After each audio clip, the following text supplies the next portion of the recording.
បងឥឡូវបងនៅខាងក្នុងរថយន្តឆាងនៃ Volkswagen 05ដែលបងប្រាប់បានសួរបងថ្ងៃមុនណាទៅលើការបើកមុខងារដូចជាបង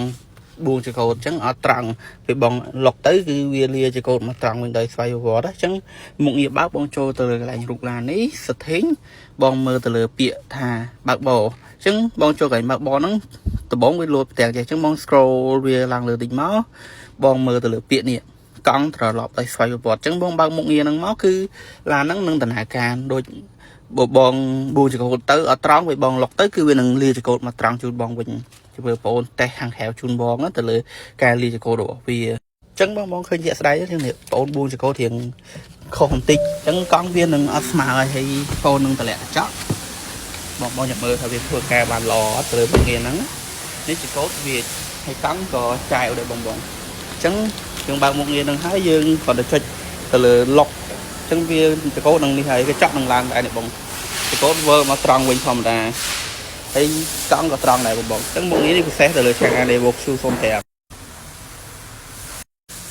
ចំពោះរថយន្តឆាងអានៃ Volkswagen 05នេះពិសេសបងថងថាវាមានទៅលើតុងមានទៅលើ setting ហ្នឹងយើងអាចកំណត់ទៅលើការប្រើប្រាស់ជាភាសាខ្មែរក៏បានជាអង់គ្លេសក៏បានដែរបងនេះ smooth អញ្ចឹងបងចង់ផ្លាស់ប្ដូរភាសាអីបងចូលតាមប្រូនេះទៅបងអាចប្រើប្រាស់បានច្រើនភាសាដូចជាខ្មែរអង់គ្លេសមានចិនមានអីច្រើនអញ្ចឹងបងមានច្រើនភាសាអញ្ចឹងបងអាចកំណត់បានហើយពាក់ព័ន្ធនឹងរថយន្តឆាងអាននៃ Volkswagen 05នេះតម្លៃត្រឹម 22,500 ឯងបងអាចមើលដល់ទីតាំងខាងប្អូនបានឡានមាន stock ស្រាប់ហើយទៅនេះ option គឺ option អាខ្ពស់ជូនបងនិយាយទៅ option អាខ្ពស់ Ultra Plus ហើយចំពោះមុខងារមានច្រើនដែលពួកបងតម្លើងជូនបងមានដូចជា GPT Facebook មានទៅលើ phone keyboard ខ្មែរមានទៅលើ YouTube មានទៅលើ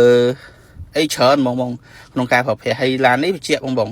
វាកាមេរ៉ា360 record ប្រជុំឡានដែរដូចគ្នាបងនិយាយទៅមិនខុសជាមួយឡាន Avata មិនខុសជាមួយ Default ទេគឺវាដូចគ្នាការធ្វើការថត record អីបងអញ្ចឹងបងចាប់អារម្មណ៍អាចតាក់ទងមកលេខទូរស័ព្ទបងដែលមាននៅលើវីដេអូខាងលើបាទសូមអរគុណ